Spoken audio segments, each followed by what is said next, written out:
Сәлем достар, қазір біз тез дайындалатын тамақты жасайтып жатыр. Ол үшін бізге ет пісірілген етіміз керек.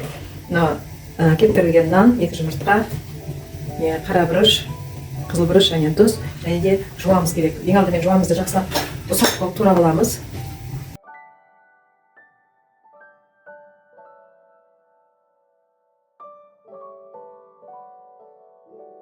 Сұйық өйткені қазір бұны біз духовкаға пісіретін болады.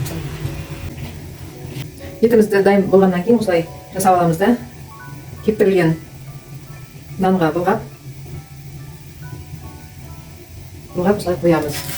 Қазір духовканың астына 15-20 минуттай қоямыз. Сол кезде жақсылап дәмі күшті болып шығады. Сіздер де жасап көрулеріңізге кеңес беремін. Менің каналыма тіркеліп, лайк басып, қоңыраушыны басуды ұмытпаймыз.